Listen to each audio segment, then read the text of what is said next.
in a totally different way. Is that because in the Memphis and Mizraim, especially in the Illuminati lodges that are really hardcore, they don't even use the Bible or any holy book that is not one of their ancient books from ancient Babylon, ancient Egypt.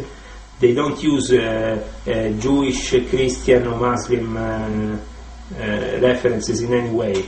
Like in normal Freemasonry? Normal Freemasonry, the two pillars of Freemasonry, the Jewish, the Christian, the hidden pillar is the Muslim pillar, and you have always a connection to the Muslim beliefs if you are in a Muslim country, if you are in a Christian country with Christian beliefs. Like for example in Scandinavia is only Christian Masonry practice apart from Finland, but the rest of Scandinavia is the Scandinavian Rite, the Swedish Rite, which is only for Christians. So if you are not a Christian, you can't join Freemasonry in Scandinavia. This is not the same for other countries in the world, where actually you can be even an atheist if you join the Grand Orient of France, for example. So Freemasonry is very adaptable to the people and to the place they are living in. So it adapts. It's like something that adapts in order to rule in many ways. Can you name some famous Freemasons like who are active in the world politics today that people wouldn't normally or people Yes. don't know? For example, first of all, we have the father of George Bush, George H. Bush. We have the son of George Bush, who is initiated in the Skull and Bones. We have John Kerry, also initiated in the Skull and Bones. We have people like Kissinger, who used to be in the P2 Monte Carlo Lodge, and is still a very powerful character in world politics. We have people like Gordon Brown or Tony Blair. Gordon Brown was decided to be a prime minister. I remember already when I was in Kirby Lodge in October or November 2003, I already knew that Gordon Brown would become prime minister. That they were using Tony Blair for a period of time until they needed him, and then they would just flush him down the toilet and replace him with somebody that they think was more suitable for the moment. So Gordon Brown was already there at that time. This was said to me by people in Kirby Lodge 2818. Was a lodge full of bankiers, people from banks. It was a lodge founded by the Bank of England, and I was part of it for a period of time. It was one of the many lodges I became part of during my course of my years in Freemasonry, because my previous mentor, Principal Liada, said you have to be basically understanding that Italian Freemasonry is divided in many different sections, many different branches. There is many Grand Masters. So the best thing you can do is to go to England and become a member of the United Grand Lodge of England in order to regularize your position. And I did that, which was an experience, but I was also very disappointed because I found out that the so-called regular Freemasons were instead connected with the OTO and with the Satanists, and they actually, when I started attacking the Satanists and the OTO openly, they obviously kicked me out. I wanted to kick me out. I didn't at that point want in any way to go in front of a tribunal. I was pretty happy to go out of a lodge if I wasn't in good standing, and if I didn't want to be anymore in the company of certain people. I prefer to go just to another lodge. There's many lodges you can go. In Italy I belong to the Gran Loggia Unita Tradizionale. I participated to meetings of the Gran Loggia dell'Unione, to the Grand Oriente d'Italia di Piazza del Gesù. I was guested by the Grand Orient of Italy in Florence, by the College of Worship of Masters.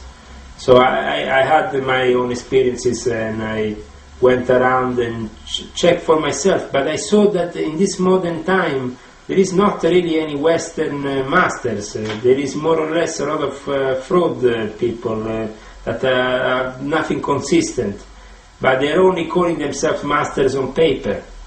And that's where they take their power, from the big titles on paper, but they were not really people I could call masters. In all this, there's also the fact that there's Satanism present more and more on all levels of the pyramid. And me as a person, I didn't feel comfortable with Satanism anymore.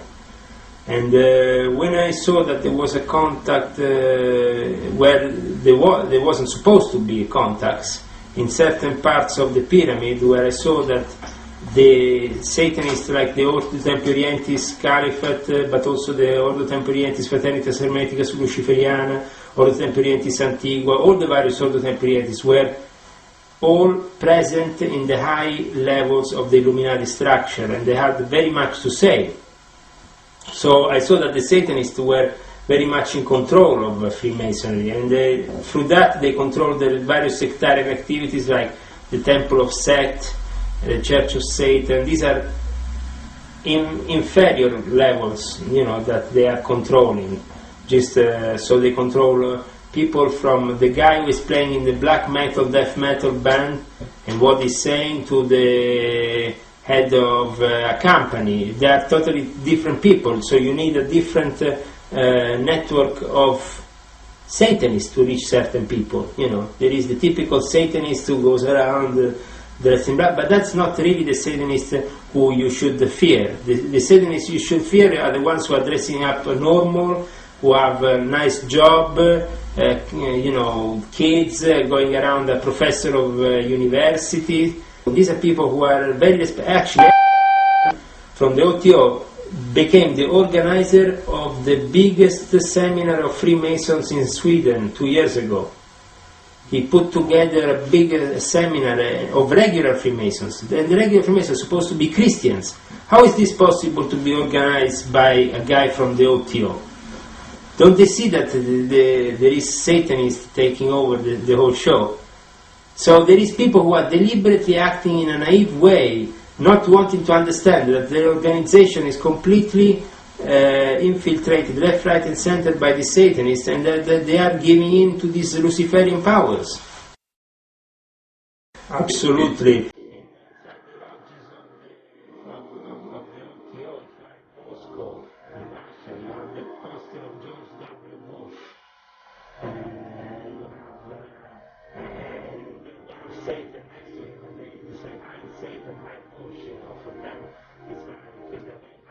George Bush is such an evil person. For Satan, the core is to create an empire. That's why we used to have this fake high imperium. We used to go lodges, and people used to salute us with this high imperium because the Pito became like an imperium. It was such a big thing, even if this lodge was destroyed by the scandal, the surviving elements and the Committee of Monte Carlo were very powerful, and the P2 still has a big name. So a lot of people are involved with it. Mm-hmm. This documentary will be just for ordinary folks who might never have heard of, like propaganda do it. Maybe just shortly just tell what it is, and then we can continue another thing. Sure. Propaganda 2 was a lodge that was born already at the time of Garibaldi as a lodge propaganda. It was an old lodge, a lodge that existed for over 100 years, and that in the 60s came under the control of Licio Gelli. It was given to him by the Americans of the CIA, so he could control through this lodge all the VIP people in Italy who didn't want their name on the official Masonic